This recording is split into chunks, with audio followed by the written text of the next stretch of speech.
Siapa yang datang hari Jumat kemarin, Jumat Agung, ibadah Jumat Agung? Wah, oke. Berarti saudara akan mendengarkan serial berikutnya. Karena rupanya berita kematian itu biasanya kalau kita ada yang meninggal dunia, lalu setelah dimakamkan, dikubur, sudah. Nanti ada 7 hari, ada 40 hari, lalu setelah itu ada 1 tahun, 1 tahunan, dan kita memperingatinya. Tapi nggak ada apa-apa dari situ, cuma sekedar mengingat saja.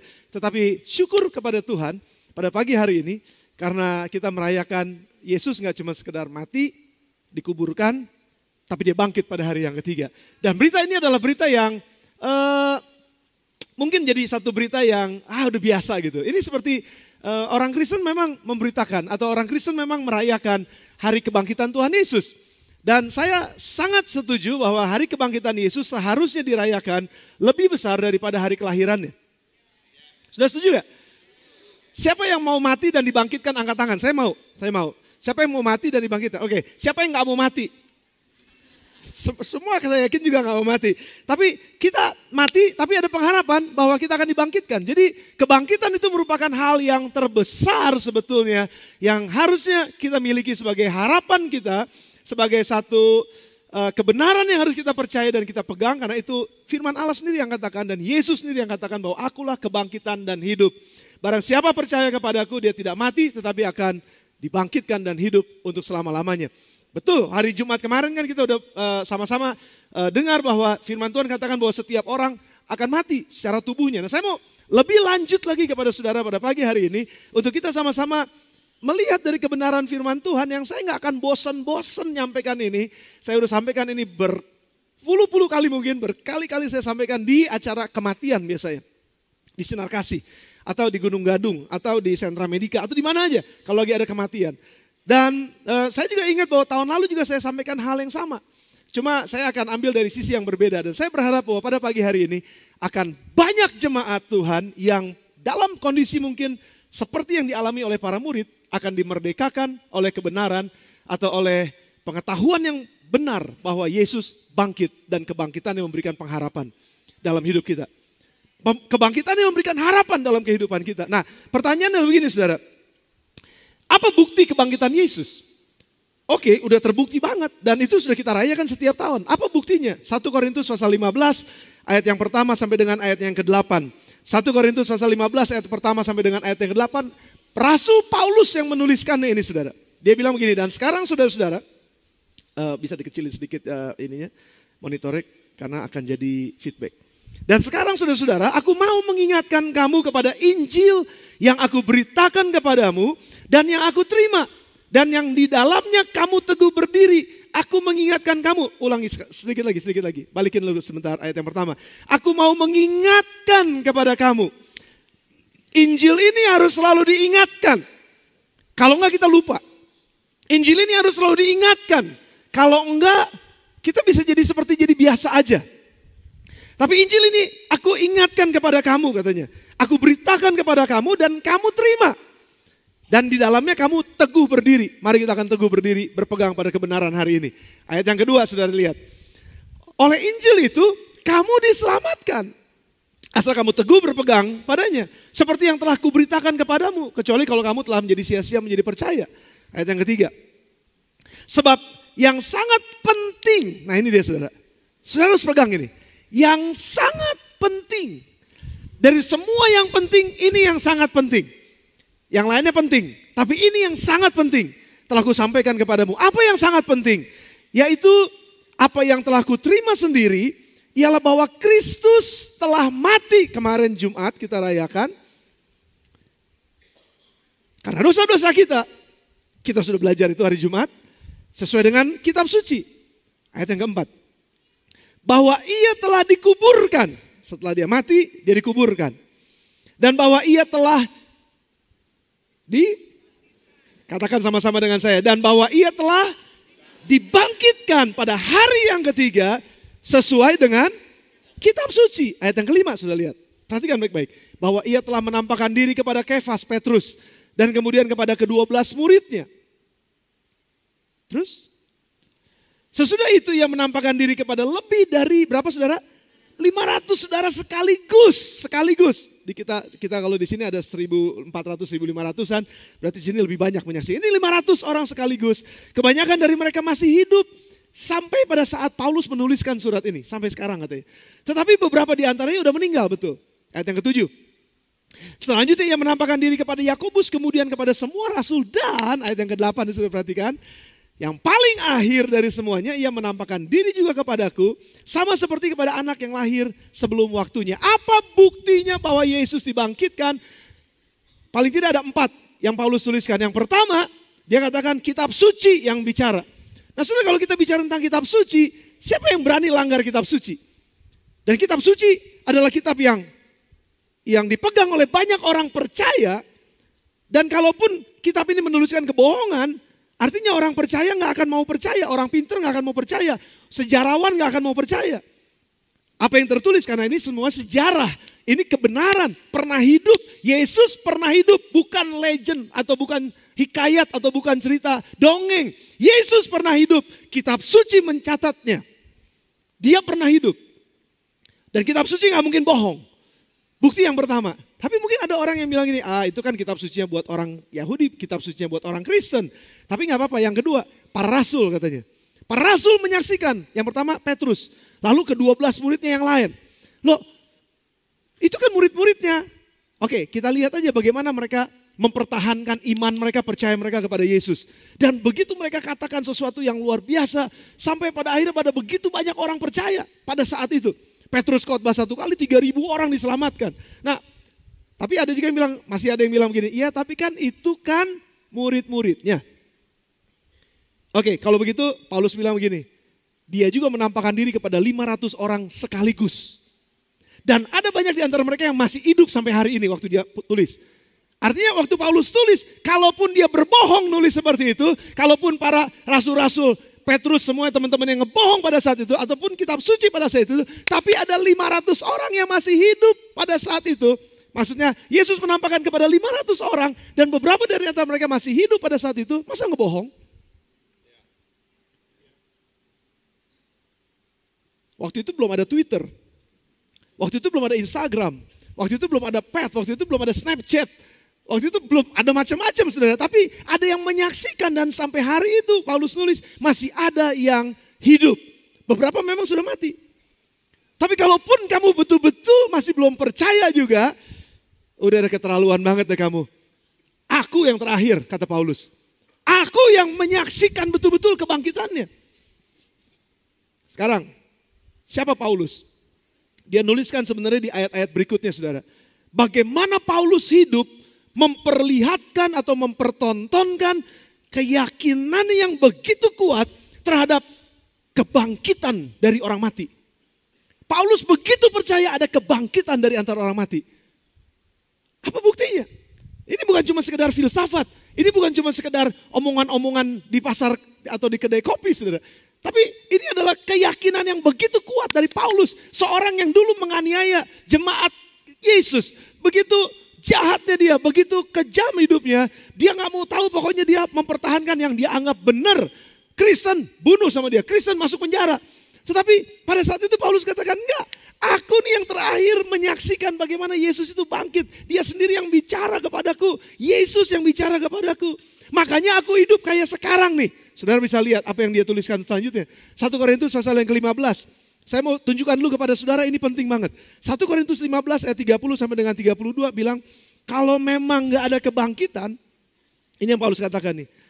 Kenapa kami setiap saat membawa diri kami dalam bahaya?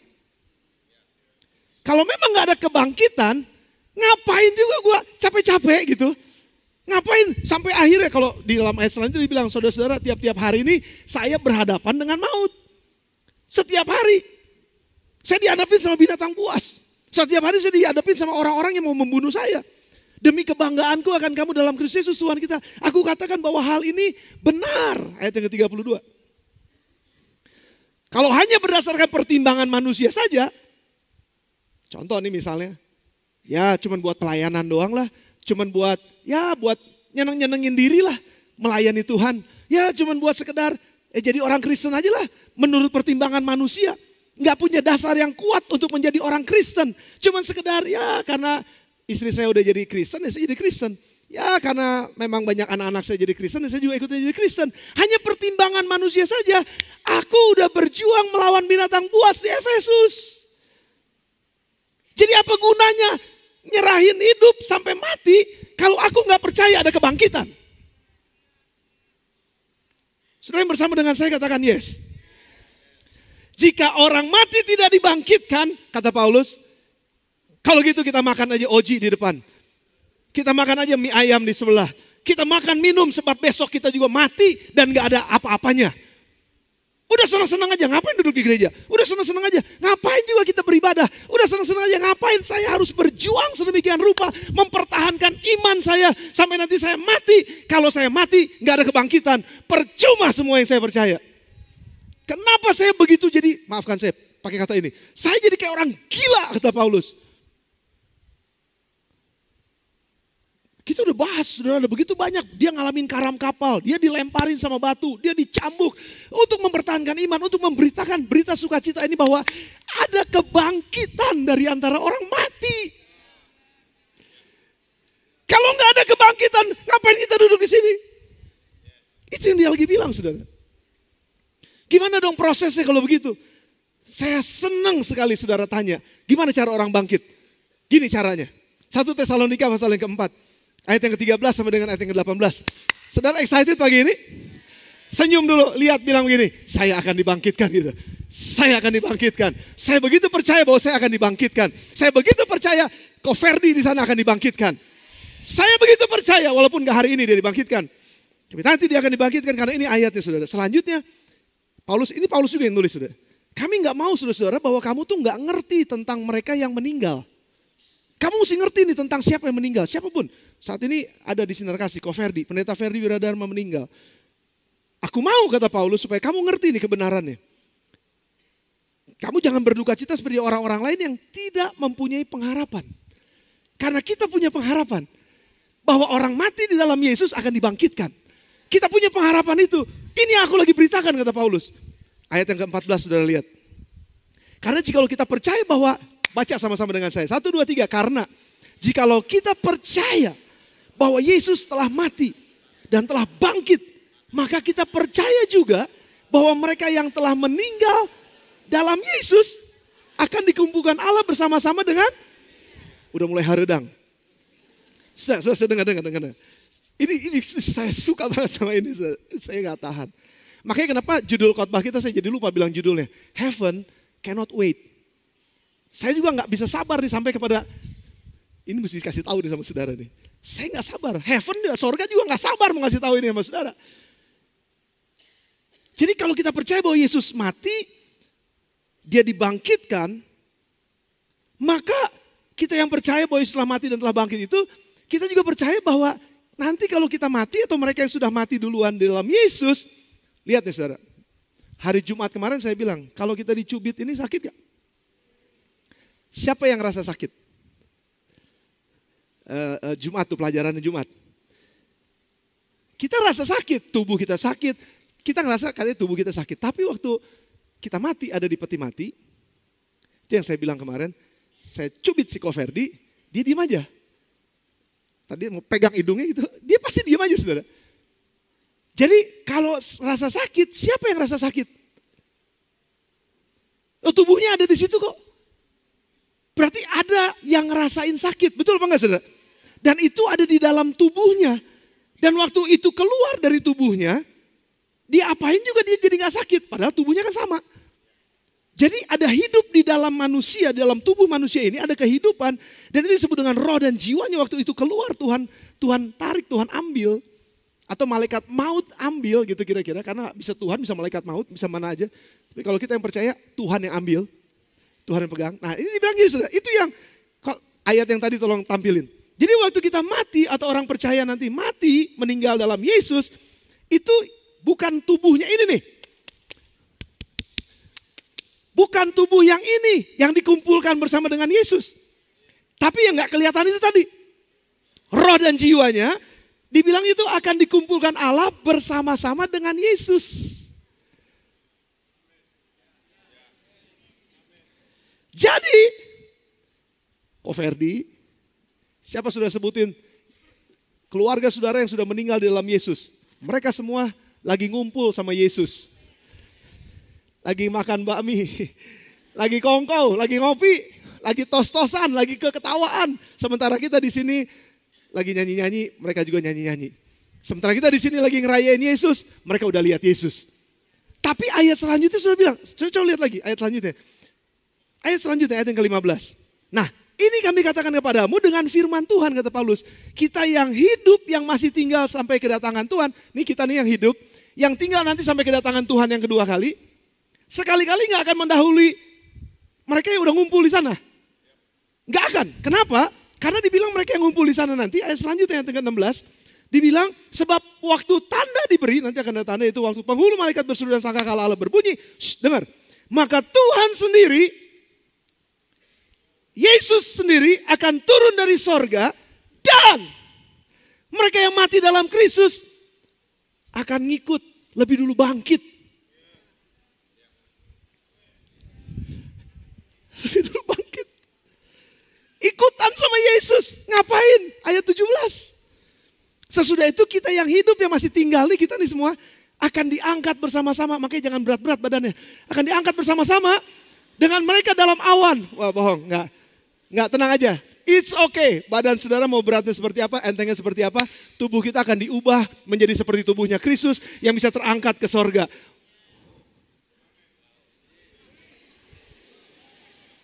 Hey, ini bukan dongeng. Kalau saudara beri tepuk tangan buat Tuhan yang hebat itu. Ini kebenaran saudara. Saya mau lihat ayat tadi, I cannot, saya nggak sabar ya. Demikianlah kita akan selama-lamanya bersama-sama dengan Tuhan. Saudara lihat kejadiannya. Yang udah meninggal duluan sekarang lagi ngumpul sama Yesus. Kita masih ada di sini. Sementara kita nggak tahu Yesus mau datang kedua kali kapan. Tapi kalau udah waktunya tiba, Yesus akan datang sama-sama dengan mereka. Tubuhnya akan diubahkan katanya. Tubuh mereka tuh akan diubahkan. Artinya gini, tubuh yang lamanya udah mati.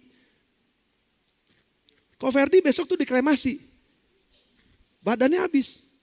Loh terus gimana nanti bangkitnya? Masa debu-debu langsung ngumpul semua? Enggak. Akan ada tubuh baru. Tapi yang di dalamnya itu, kontennya yang udah percaya Yesus, yang udah diselamatkan, yang luar biasa dalamnya tadi, yang udah diangkat dari tubuh ini, itu pakai tubuh yang baru. Buktinya apa pastor? Ada buktinya. 1 Korintus 15, buka lagi. Mari kita lihat lagi saudara. 1 Korintus pasal yang ke-15. Terus gimana caranya mereka bisa bangkit? Jadi boleh dikremasi apa enggak? Terserah. Mau dikremasi kayak, mau dikubur kayak, mau diapain aja. Pokoknya tubuh itu udah gak ada apa-apanya, itu cuma debu dan tanah, habis sudah. Karena akan ada tubuh yang baru. Yang penting dalamnya. Bukan casingnya, karena casingnya bisa diganti. Sudah ngerti maksud saya? Yang di atas oke? Yang di Yerusalem, Jordan oke? Gak kedengeran. Nah 1 Korintus pasal yang ke-15, ayat 35 sampai dengan 37. Gini prosesnya saudara. Ada tuh kan, ada yang tanya, Paulus sendiri dengar kok walaupun dia nggak ada sama-sama kita, dia dengar nih. Mungkin ada orang yang bertanya, gimana orang mati dibangkitkan? Beberapa saudara bertanya. Dan dengan tubuh apa mereka akan datang kembali? Dengan tubuh apa? Kan udah dibakar. Kan udah habis di tanah, udah habis itu mah. Nggak ada. Terus gimana? Ayat yang 36 sudah lihat. Perhatikan. Bukan saya ngomong, Paulus yang ngomong. Apa yang engkau taburkan nggak akan tumbuh dan hidup kalau dia nggak mati dulu. Yang ngerti tanaman jelas nih. Ayat 37 sudah lihat. Seru nih. Dan yang engkau taburkan bukan tubuh tanaman yang akan tumbuh. Tapi biji yang nggak berkulit. Umpamanya biji gandum atau biji lain. Saya mau pakai biji lain. Biji jagong. Saudara nggak nanam jagong untuk tumbuh pohon jagong. Itu yang Paulus bilang, saudara nggak nanam, sudah punya jagung, terus jagungnya sudah tancapin ke tanah, celep dalam nama Yesus tumbuh, sudah tungguin bertahun-tahun nggak akan tumbuh, karena memang bukan itu yang ditanam, yang ditabur bukan, bijinya. Sudah lihat ada bijinya, oke. Ini namanya biji jagung. Terus setelah dia ditabur di tanah, bentuknya kan begini, Waktu ditaruh di tanah, lalu dia mati, dia memecah belah, baru mulai tumbuh daunnya. Terusin kalau udah tumbuh daunnya makin gede, makin gede, makin gede, akhirnya jadi seperti ini saudara. Beda gak sama bijinya yang tadi? Terusin, begitu jadi kayak begini, akhirnya lama-kelamaan dia berbuah kayak begini. Jadi yang Paulus maksudkan gini loh saudara. Jadi bukan ini yang ditanam mati, menghasilkan seperti ini lagi, enggak. Tapi benihnya, bijinya, benihnya, mesti mati. Tubuh kita sekarang yang ada di sini, tubuh pendeta Ferdi yang ada di sana, itu akan mati. Karena itu cuma seperti biji aja. Tapi waktu nanti dibangkitkan, bentuknya berbeda. Ada bentuk baru. Tapi tetap namanya Jagong. Tetap namanya Arif Multi. Tapi saudara akan melihat gini, gila tingginya 180, tinggi amat ya dia ya.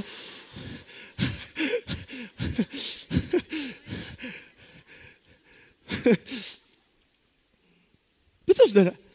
Lebih sempurna, lebih bagus, lebih luar biasa. Dan itu janji Tuhan buat kita. Tepuk tangan buat Tuhan kita. Ini yang Paulus lagi ngomong nih saudara, ini yang Paulus lagi ngomong. Jadi gimana dong? Ya betul, saudara yang ngerasa bahwa tubuh saudara sekarang udah mulia banget nih, bagus banget, keren banget. Saudara bisa jadi American Idol, saudara bisa jadi apa aja, saudara udah keren banget deh. Bisa jadi segala macam. Bagus, saudara bangga dengan tubuh saudara. Jangan bangga dulu, itu mah kayak biji jagung. Nanti waktu mati, dibangkitkan, tubuhnya jauh lebih keren daripada itu.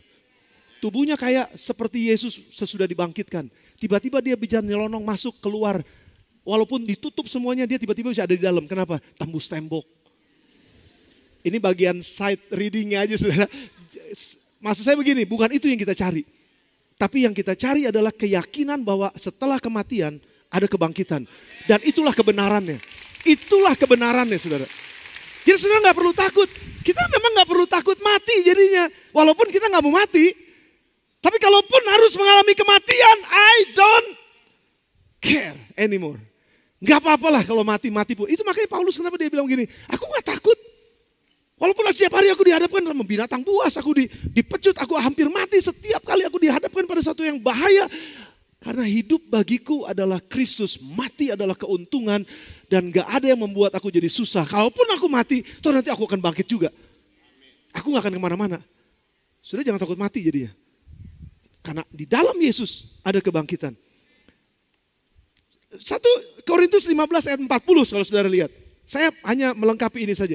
Ada tubuh sorgawi, ada tubuh duniawi. Tapi kemuliaan tubuh sorgawi lain daripada kemuliaan tubuh duniawi. Kemuliaan tubuh duniawi ya kayak begini aja.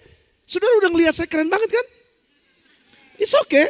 Saudara gak usah ngomong, saya udah tahu kalau saudara ngelihat saya keren. Ya, tapi ini tubuh duniawi yang kemuliaannya cuma segini. Sebenarnya saya mau kaki saya lebih panjang sedikit, tangan saya lebih panjang sedikit, tapi nggak bisa. Ya udah cuma segini. Tapi nanti, saudara lihat ayatnya jangan dihilangin dulu. Tapi, bukan yang ini 40. Tapi tubuh sorgawi punya kemuliaannya sendiri. Jauh lebih mulia. 41 dan 45. 41 sampai 45. Sudah lihat sekarang. Kemuliaan matahari lain dengan kemuliaan bulan. Kemuliaan bulan lain daripada kemuliaan bintang-bintang. Kemuliaan bintang-bintang satu dengan yang kemuliaan bintang yang lain. Berbeda juga. Ayat 42. Terus demikian pula halnya dengan kebangkitan orang mati. Ditaburkan dalam kebinasaan. Dibangkitkan dalam ketidakbinasaan. Sekarang ini kita binasa nih, mati. Tapi nanti dibangkitkan dalam ketidakbinasaan. Terus ditaburkan dalam kehinaan. Mungkin saudara ngerasa, aduh nih hina banget nih. Hidung gua kegedean nih, aduh kuping gua kekecilan dan lain sebagainya. Saudara, jangan. Itu ya gak apa-apa, sementara ini gak apa-apa. Pakai aja casing yang itu.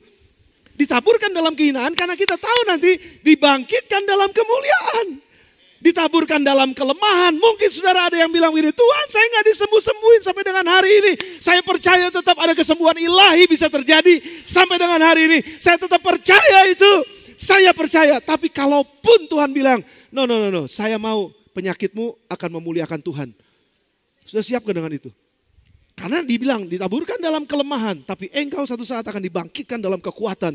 Di bumi ini mungkin engkau ngerasain kesakitannya luar biasa, tapi ingat ada pengharapan di dalam Tuhan bahwa engkau akan dibangkitkan dalam kekuatan. Ayat yang ke-44. Ini ditaburkan dalam tubuh alamiah, akan dibangkitkan dalam tubuh rohaniah. Jika ada tubuh alamiah, ada tubuh rohaniah. Ayat 45. Dan ini yang terakhir saya membaca. Seperti ada tertulis manusia pertama Adam menjadi makhluk yang hidup. Tapi Adam yang akhir, Yesus sendiri menjadi roh yang menghidupkan. Dia roh yang menghidupkan. Jadi gimana sekarang? Saya mau masuk kepada poin saya, tadi baru pembukaan. Poin yang saya mau sampaikan pada saudara ini. 1 Korintus 15 ayat 20 sampai dengan 23. Jadi gimana sekarang kata Paulus? Jadi gimana? Yang benar adalah ini. Ini yang benar. Bahwa Kristus telah dibangkitkan dari antara orang mati. Sebagai yang sulung dari orang-orang yang telah meninggal. Kristus yang benar itu sudah dibangkitkan dari antara orang mati. Sebagai yang sulung dari semua orang yang meninggal. 21. Sebab sama seperti maut datang karena satu orang manusia, Adam. Kita semua mati. Demikian juga kebangkitan satu orang datang karena satu manusia. Makanya kenapa Yesus harus jadi manusia. Kalau Adam manusia sudah berdosa dan menyebabkan kita semua manusia mati, maka perlu ada satu manusia lagi. Siapa yang bisa? Enggak ada. Cuman Tuhan. Makanya dia menjelma, dia berubah wujud menjadi manusia supaya sama. Equal. Waktu dia jadi manusia, mati juga ngikutin Adam. Oke, saya mati nggak apa-apa. Tapi saya akan menjadi yang permulaan bangkit dari antara yang mati. Dan ada satu manusia yang bisa bangkit. Dan kalau yang satu manusia ini bisa bangkit, manusia yang lain yang mengikuti dia akan bangkit juga. Aku yang sulung kata Yesus, dia adalah yang sulung bangkit. Kalau ada yang sulung, harusnya ada yang bungsu. Sudah setuju dengan saya? Kalau ada yang pertama, ada yang kedua. Kalau ada yang kedua, ada yang ketiga. Ini yang membuat saya begitu percaya dan begitu yakin bahwa Yesus adalah juru selamat kita. Yang pertama kali dibangkitkan dari antara orang mati. Dan kalau kita percaya kepadanya, dia yang sulung, kita akan disebut saudaranya. Dan kita saudaranya, kalau dia yang sulung sudah dibangkitkan, kita saudaranya akan mengikuti kebangkitannya. Waktu kita juga sudah mati nanti. Ada kebangkitan buat orang mati. 4 penampakan Yesus setelah kebangkitannya yang dicatat oleh Yohanes. Nah 4 ini yang saya mau sampaikan buat saudara. Dengan brief, dengan cepat. Tapi yang pertama dia menyampaikan pada hari pertama dia dibangkitkan. Pada detik-detik pertama setelah kebangkitannya. Maria datang, Yohanes 20 ayat 1 sampai dengan 17. Saya nggak bacain ini buat saudara semuanya. Tapi saya ceritain sedikit aja. Waktu pagi-pagi benar.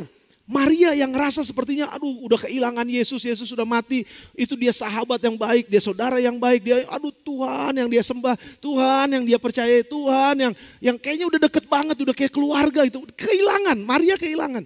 Dan Maria pada pagi-pagi subuh-subuh benar dia datang lari ke kuburan. Lalu begitu dia lihat kuburannya kosong. Dan waktu dia lihat kuburannya kosong dia tanya-tanya kemana? Siapa yang mengambil mayat Tuhanku? Dan dia pikir ada penjaga kebun. Gak taunya itu malaikat. Pendek cerita. Dia gak ketemu sama siapa-siapa. Murid-murid yang lain datang. Karena dikabarin datang. Tapi mereka pulang lagi mereka bingung. Tapi Maria tetap ada di situ dan nangis.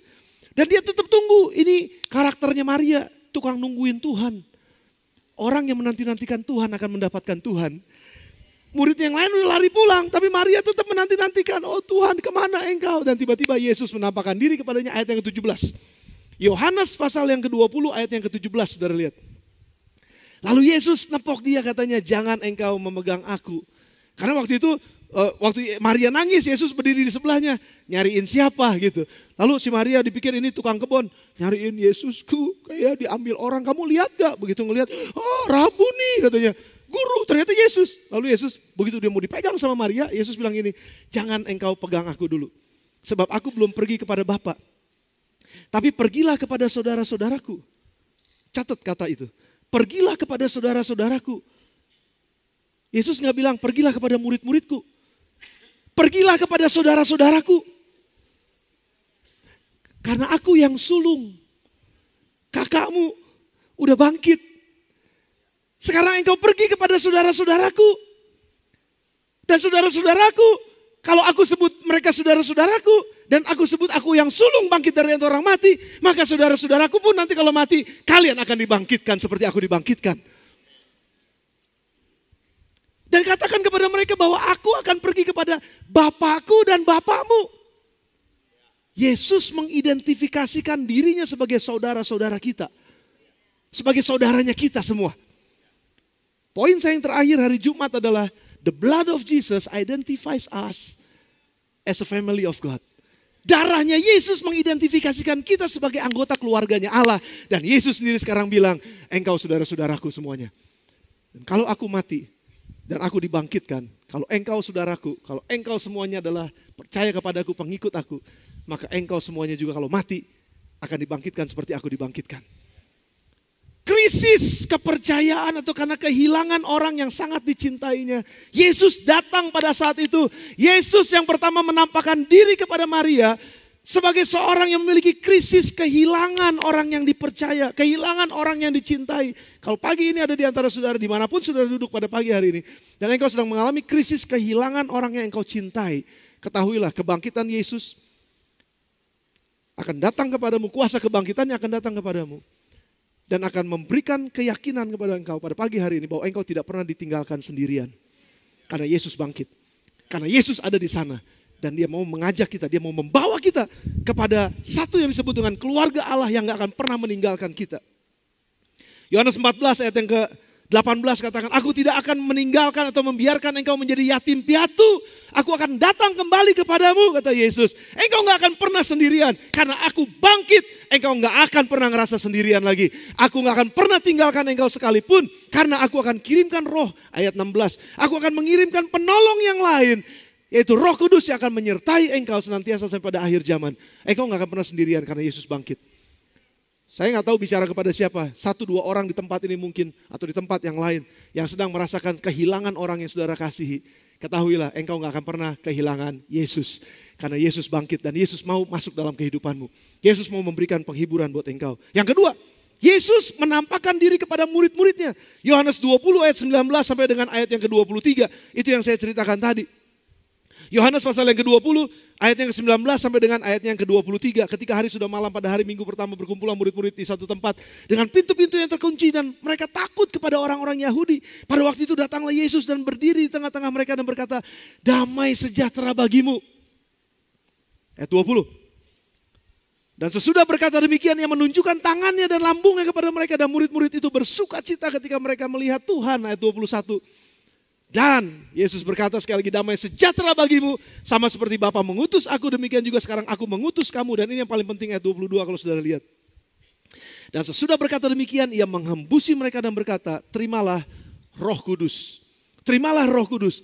Yesus kedua kali menampakkan diri kepada murid-muridnya. Dia pilih momen yang sangat kritikal, yang sangat penting. Ketika murid-muridnya merasa ketakutan. Mereka menutup diri mereka terhadap masyarakat luar. Mereka takut dalam kondisi yang ketakutan.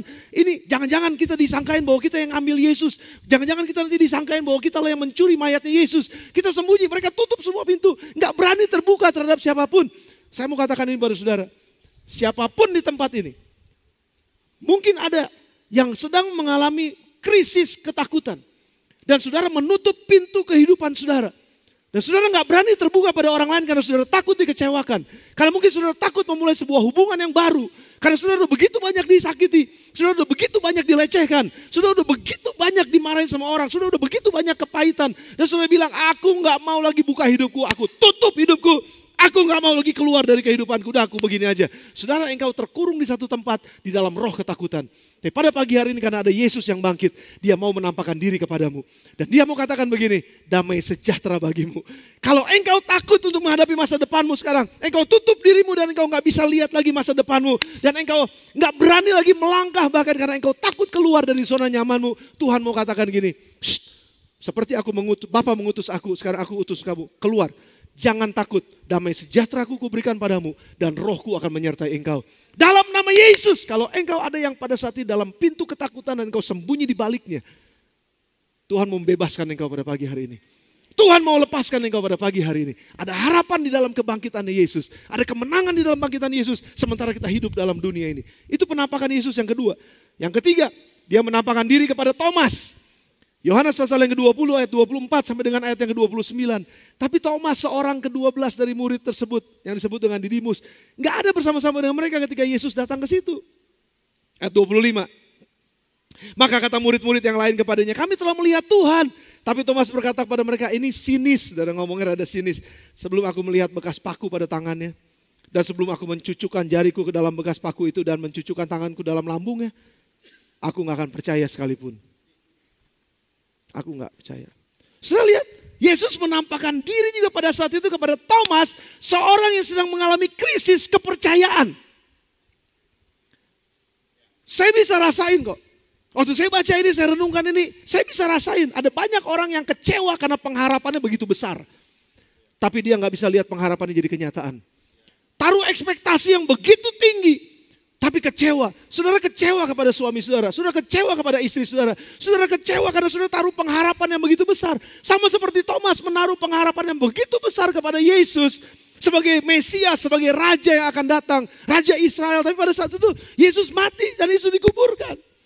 Dan dia meninggalkan ciri-ciri orang yang sakit hati, ciri-ciri orang yang sedang kecewa, ciri-ciri orang yang udah gak mau lagi dalam krisis kepercayaan, gak mau lagi percaya kepada otoritas, gak mau lagi percaya kepada siapapun. Karena gue udah disakitin, gue udah kecewa banget, gue udah nyesel kenapa selama ini buang-buang waktu ngikutin dia. Toh dia juga udah hilang, seolah-olah janji-janji yang dulu gak ada lagi. Saya udah capek dengan ini semua, saya gak mau percaya lagi. Tuhan Yesus mau datang buat saudara pada pagi hari ini di dalam kebangkitannya. Saya nggak tahu seberapa banyak saudara dikecewakan. Saya nggak ngerti juga seberapa banyak saudara taruh ekspektasi yang begitu tinggi terhadap seseorang. Tapi ternyata orang itu nggak bisa menjawab kebutuhan saudara. Dan saudara tutup pintu saudara juga. Dan saudara bilang, udah kalau Yesus nggak lakukan apapun dalam hidupku, aku mau buktiin. Ciri-ciri orang yang seperti ini biasanya dia meninggalkan persekutuan gereja. Ciri-ciri orang seperti ini yang kedua selalu minta bukti. Tenang aja. Yesus sayang sama Thomas, Yesus sayang juga sama saudara. Kalau saudara meminta bukti pada pagi hari ini, kalau saudara seperti Thomas sedang minta bukti, dia akan datang sama saudara, tapi saudara jangan kaget. Dia akan kasih lihat tangannya loh saudara. Silakan cucukkan tanganmu, baru engkau percaya. Saya nggak tahu mujizat apa yang saudara sedang nantikan dari Tuhan. Tapi dengan kebangkitannya Yesus sanggup memperlihatkan tanda itu buat saudara, mujizat itu buat saudara, supaya engkau percaya. Apapun itu. Dalam hati saudara katakan, aku kecewa sama Tuhan, gak apa-apa. Bukan masalahnya gak apa-apa, tapi jangan duduk terus di sana. It's okay, Tuhan ngerti. Tuhan akan tunjukkan dirinya kepadamu dalam kebangkitannya.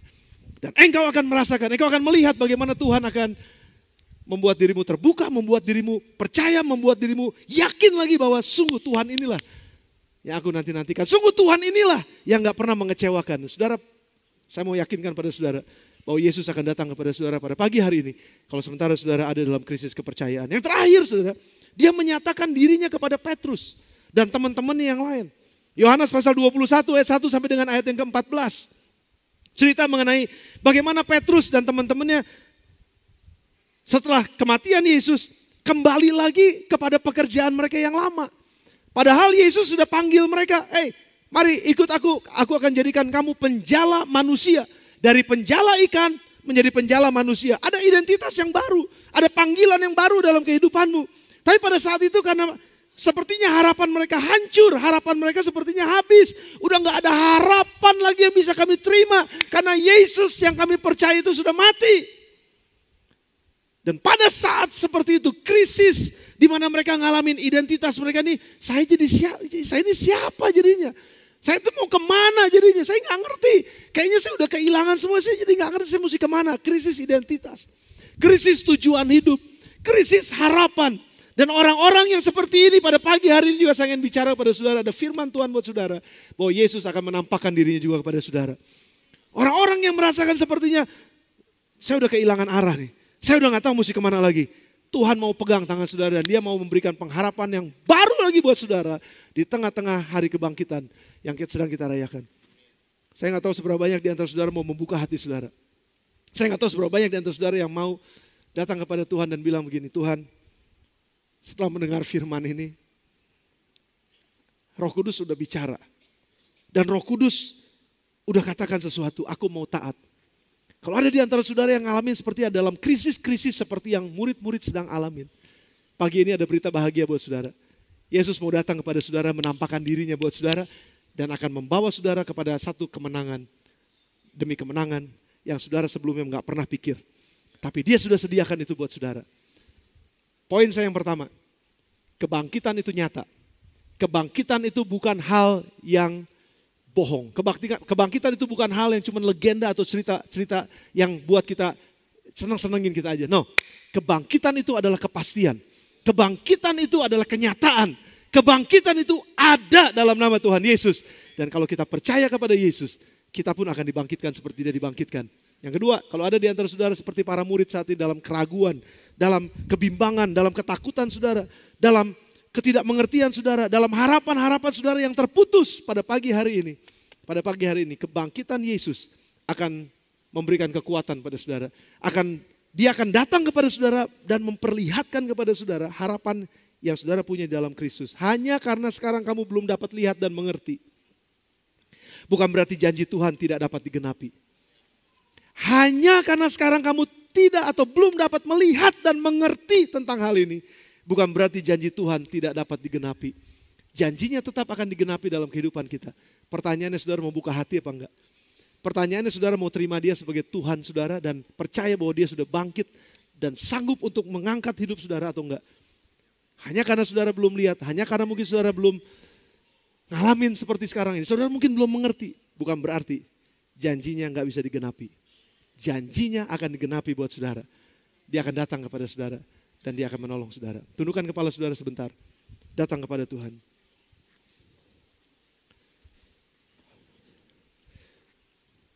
Renungkan firman ini. Renungkan firman ini.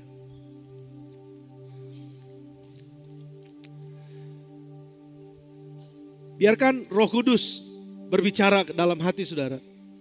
Jangan ada yang lihat kiri kanan dulu. Kalau boleh jangan ada yang bergerak kemana-mana dulu.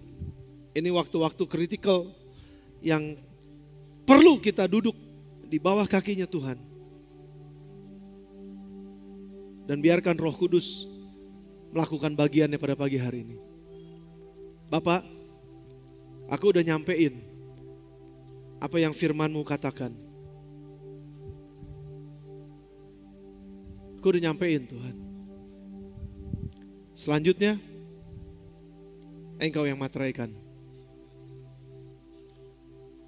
Engkau yang lakukan. Engkau yang buktikan. Kuasa Roh Kudus terjadi di tempat ini. Pagi ini. Buat mereka yang ada di gedung ini. Buat mereka yang ada di Jerusalem Hall. Buat mereka yang ada di Jordan Hall atau di lobby. Engkau juga ada di sana. Dan hanya karena kami belum melihat atau belum dapat mengerti. Bukan berarti janji-Mu gak bisa digenapi.